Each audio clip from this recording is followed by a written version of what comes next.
Shine is widely regarded as the best move in the game in professional play, and for good reason. The move is so versatile that it's even spawned trademark strategies such as the Armada Shine, which involves descending onto your opponent in the Fox Ditto and shining the vulnerable frames of their up B. Unsurprisingly, there are even more strategies to be uncovered that involve Shine. People who've played against me recently have noticed that I've coined a new use for Shine as one of my go-to strategies, and I've caused several Fox players to incorporate this strategy as a result. Today, I'll be breaking down the strategy I'm referring to. Subscriptions are much appreciated if you enjoy this type of melee content.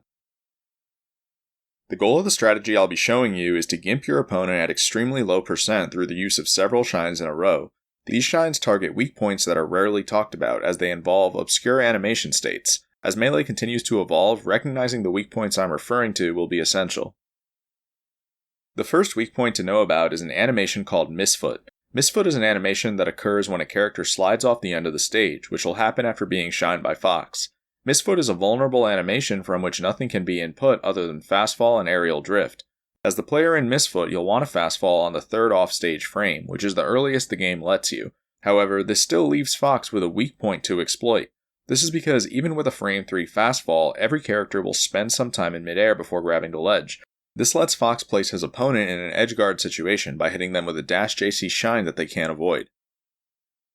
If Fox is up against a character who'll be sent tumbling by his shine, then Missfoot won't occur. Instead, Fox's opponent will go directly into Fall. Fall is better than Missfoot in that it lets you perform options such as attacks. Fox and Falco, for example, do have counterplay to the dash JC shine gimp in the form of their own shine being used to become invincible on the same frame. However, this can't be done on the first Fall frame specifically. The Fox who's on the offensive is at an advantage because the first Fall frame is always vulnerable, and so landing a shine against Fox or Falco on this frame will usually lead into a stock. The next aspects of shine gimping to know about are the shine tech trap as well as separate animations called DownBound and DownDamage. I'll start by explaining the shine tech trap. The shine tech trap refers to the fact that when your opponent performs a tech, it'll generally conflict with their ability to tech your next shine.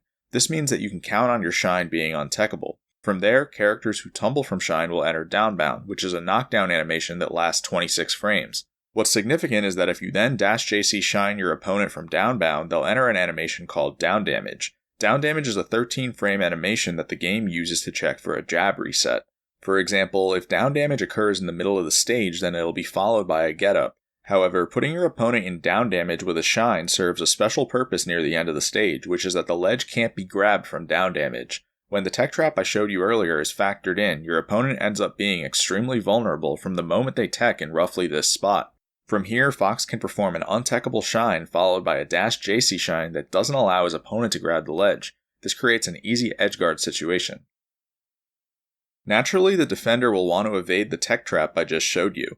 Luckily for them, there's a way. However, evading this tech trap requires a complex set of steps that no one I know of is currently following. The first step is to input your tech as early as possible within the 20-frame tech window.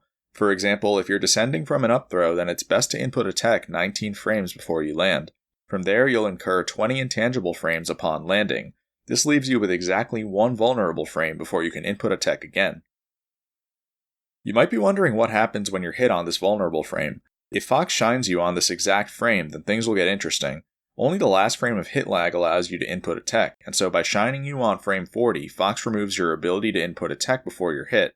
At that point, what you have to do is tech during the 2-frame window that consists of the last hit lag frame and the knockdown frame that comes afterward. If you timed your first tech early enough, then these 2 frames will come after your 40-frame tech lockout expires, and so they'll be eligible for another tech. The full sequence in which the defender inputs an early tech, then techs the shine that comes afterward can be seen in this clip. The defender is able to avoid the DownDamage kill setup by following these steps.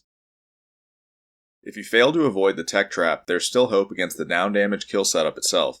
As the defender, you'll want to use some form of SDI and ASDI inward or up and inward in order to prevent yourself from flying off stage. This can make the difference if your starting point is further in. However, if your starting point is near the ledge, then a single SDI input won't be enough to prevent Fox from having a true kill setup.